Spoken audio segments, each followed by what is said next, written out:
So first off, guys, this week, GTC in California, Nvidia's GTC event, Jensen Huang and team, they've been dropping dime after dime after dime.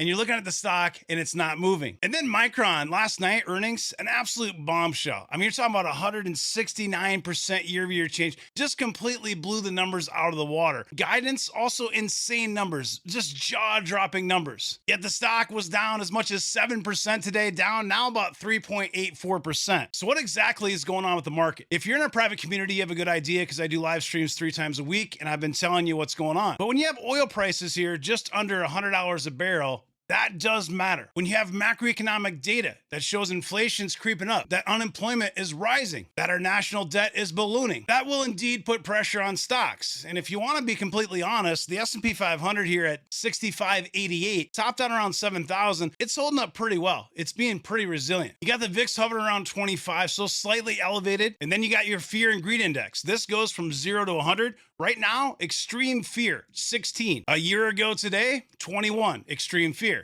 The reality is if we have some kind of resolution in the Middle East, stocks are probably going to pop. The market's being resilient. With that said, we are at extreme fear. Volatility is high. And the longer that oil stays at $100 plus, that's going to put pressure on the economy and the stock market. The Fed agreed to not cut rates, basically hold rates steady. And the thing is, if inflation keeps creeping, you could see rates go the other way, and that's where the market would really spaz out. Now, with all that said, there are always opportunities in the market, stocks to buy. So let's look at some that I think are attractive at these prices and lower. So you got Nvidia GTC 2026 wrapping up today. The news has been coming nonstop. So next gen architecture and hardware, agentic AI and software. You've got this Nemo Cloud platform, Open Cloud partnership, more agentic AI toolkits, physical AI and robotics. This is something we've been talking about a lot in our private community and our conference series. So we started out with chatbots, then we go to agentic AI. Next is physical AI. Think robotics, autonomous vehicles, and more. Nvidia is going to be at the heart of this, and really Nvidia versus Tesla. Tesla soup to nuts, vertically integrated. Nvidia not manufacturing anything, but wanting to be the heart, the guts for OEMs so that they could use Nvidia's tools and software. So a combination of hardware and software, there's those 3 computers we talk about. And tons of different autonomous vehicles and partnerships. You got an Uber partnership, Lyft, expanded automotive partners. I think that the future is very bright when you think of Nvidia in terms of robotics and autonomous vehicles. This is a very small part of the market share right now. You know, when you think about the revenue right now, this is a very small segment, but tons of TAM, total addressable market, room to grow in this space. And this is something we talked about a couple months ago, but Nvidia is bringing AI to orbit, data centers in space. Also a partnership with IBM. We got this DLS5. I've been telling you that Nvidia will be a $250 stock in 2026. And I'm here to remind you to tell you again that is going to happen. It topped out at $212. You can see it's been bouncing around 170 here. Really a triple bottom, and it's trying to find some sea legs just under $180 a share right now. This R3 is 208, S3 Fibonacci 155. Nice consolidation here, and it's like a rubber band. It's winding up tight, and it's going to break and go one direction. Unless the market completely craters, I think that that's going to wind up that rubber band, and it's going to pop up, and you're going to see it 250 plus. I mean, we're talking about a 70% profit margin. This is software margins, and we're talking about a fabulous semiconductor company. Growth, 53% forward revenue growth. Valuation, shown here in Seeking Alpha, a 22.17 gap forward PE ratio. But when you look at the numbers, it's actually even cheaper than that. It's probably something closer to 12. In fact, you have some people calling it a value stock. And here's the thing, it's still up 50% in the past year. It's still up around 1,300% in the past 5 years. Yes, it's traded sideways for 7 months. That's not really that unusual, especially in these market conditions. The market is scared for many reasons. One of those reasons is just the whole AI build out, that CapEx, that spend coming to an end. You're going to have a cycle. Stocks like Nvidia will get whacked. But when you look at the fundamentals, this stock is not expensive at $178. In fact, Jensen Huang told us last year $500 billion in AI related infrastructure CapEx. And he just told us at GTC, we're talking $1 trillion.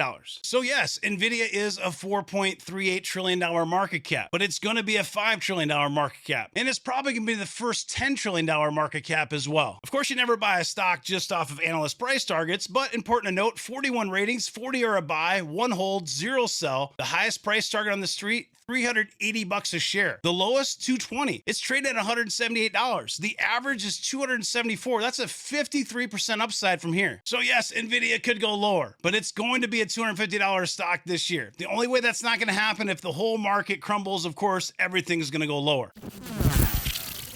Up next, you got Micron, and these numbers are absolutely crazy. Earnings last night, non-GAAP EPS of $12.20. That beat by $3.54. Revenue, $23.86 billion. That beat by over $4.5 billion. And that's up 196% year over year. Massive growth. On top of that, Micron expects to earn between $18.75 and $19.55 a share, while revenue expected to be between $32.75 and $34.25 billion. Now, analysts are projecting $11.29 a share, and they're telling you $18.75 to $19.55, massive beat. And then, even crazier, analysts are expecting $23.66 billion in revenue, and Micron's crushing that with $32.75 to $34.25 billion. I mean, this is insane. You don't see numbers like this very often, and the stock should certainly be higher. So I asked the question on social media, why do you think that the stock isn't higher? What do you think? Drop a comment below. Why do you think that Micron stock is down after a massive beat and raise? And this chart is absolutely crazy. I mean, it traded sideways down here for a really long time. It finally had a breakout, really when we had the sell-off in April 2025. It got down to $61.42. And then really just took off from there, $455. And so, yes, it's been a massive rip. And it's certainly easy to say, hey, man, this is up 41% year to date. It's up 336% just in the past year. You know, it's up 391% in the past 5 years, but it all came in the last year, basically 336% of that. So, of course, profit taking is to be expected. And this current R3 is 484. The previous was 549. So I think that this weakness on Micron is actually a buying opportunity. And there are others out there that agree with me. This analyst here, Paul Meeks, he's saying, I think it's going to be sustainable. I think it's going to be stronger. It's going to last longer than people think. People are afraid of the end of the cycle for Micron, for Nvidia, for the AI build out. And it gets even crazier if you dig into Micron. The CEO is on CNBC and said that they can only supply a fraction of key customer needs. So Micron nearly tripled revenue in the latest quarter as results just sailed past analyst estimates. Micron's the invisible layer powering AI today. I believe that this stock will be $550 plus, probably in 2026. Of course, it depends on the market. If the whole market tanks, everything's gonna go lower. You know, valuation-wise, Micron is trading at a 13.4 gap 4P ratio. Now, historically, this doesn't carry a massive premium because memory has been very much a commodity, but right now it's very much in demand. They have pricing power, they have demand, they can't even keep up with customer needs. You're talking about a PE gap TTM, and this is on Seeking Alpha, but it's projecting a 0.21. That's cheap. The stock should be higher. Now, of course, we bought the stock a lot lower. We're buying down here, 60, 70, 80 bucks. So it is hard to chase after a big run from 60 bucks to 450 bucks. But the fundamentals are there, and even the technicals support it. A little consolidation isn't bad. In fact, it didn't even get to the 50-day moving average. That's 399. And this 200-day simple moving average is down here at 231. So there's certainly risks to this because if it falls, it can fall hard. But if the direction of the market is bullish and remains bullish bias, you will see this $550 plus. I see people mess this one up all the time on social media. People will say, oh, Berkshire Hathaway has a huge position of Apple. It's 22% of Berkshire Hathaway. Well, no, it's 22% of the equity holdings. So the publicly traded stocks that Berkshire Hathaway owns. Berkshire Hathaway is really a conglomerate. And so you'll see things like, you know, Berkshire's stock portfolio is highly concentrated, with its top 5 positions accounting for approximately 70% of total equity value. The problem with that is you really have to look at the sum of all parts. There are about 190 different companies that make up the total conglomerate, that umbrella that we call Berkshire Hathaway. And that's going to include insurance companies like Geico, railroads, manufacturing and industrial, Dairy Queen, Fruit of the Loom, Duracell, See's Candies, Pampered Chef, Benjamin Moore Paints, everything else from homes and private jets and RVs and shoes. So there's around 190 positions total in BRK, and Apple makes up about 8% of the total value. Now, of course, you may know that Warren Buffett stepped down as as CEO, and that's a big deal. This is a healthy business. It's bringing in about $172,000 net income per employee, and the gross profit margin 26%. You know, it's not going to be like a tech company, right? It's going to be lower margins, nature of what the businesses are. And it doesn't have a lot of growth either. And so it's not growing a whole lot, and it's not paying a dividend. Now, with that said, the gap forward P ratio is at 21.63. The stock is down about 8.5% in the past year. It's up 91% in the past 5 years. And as of December 2025, it's sitting on $373 billion in cash. That's a lot of cash, $373 billion. And you're thinking, great, Eric, what does this have to do with anything? Well, pick number 3. If you're looking for a safer pick and you don't want to have a technology stock, Berkshire Hathaway, BRK.B, is trading right now at $480 a share. This isn't one that's going to get you rich quick, get you rich overnight, but it's a sleep well at night stock. They're sitting on a ton of cash, and if you have a downturn, this company can take advantage of that because they have lots of cash to buy other businesses. Now, I do think the stock could go lower. In fact, the last time we did chart day, I said I like it under $500 DCA, but I prefer it below 450. Now, this S3 fib is about 465. The previous S3 is 453, and it might not get to 450 bucks a share. So I would buy some under 500 here at 480, and if it goes below 450, I would add heavier. Now, this stock sold off in April of 2025, 462. And you can see that it held about 455 a couple of times here. This is February of 2025 and August of 2025. So it's probably going to hold 455, 465. 480 is not a bad price. I think it was probably ahead of itself at 540 bucks. When you get to that 450, that's where I look at it as a fair price. So last time we did chart day, I said that I liked C Limited around 75.80. I always tell you not to chase stocks. You know, this is an air pocket, $199. It's ahead of itself. This is why we trim stocks. We go to house shares and things like that. We own this community portfolio. And we bought it, you know, down here somewhere. We trimmed somewhere up here, and we have house shares. If you don't own this stock, or if you want more concentration in your portfolio, I like this stock $75 to $80, and it's trading right now at 80 bucks a share. It's below everything here, so it's kind of broken a little bit, below the moving averages, below the fibs. It could certainly go lower, but it's got really solid growth overall. You're talking 28% forward revenue growth. You know, valuation, this is profitable. If you looked at this a few years ago, the financials weren't very good. It's really grown into itself. This PE gap forward is a 25. Not bad at all for the growth. And considering that a lot of the business is e-commerce, I know it has gaming and it has like the three-headed monster we talk about, but 45% gross profit margins isn't bad. The stock's down about 36% in the past year, and it's down 62% in the past 5 years. Of course, 5 years is kind of cherry picking during the pandemic. Most people that own this stock hopefully bought it at lower prices. It's got about 3% short interest. If you're looking for a growth type of stock, something that's not crazy expensive, 28% growth for a 25 PE gap forward, this could be one to look at.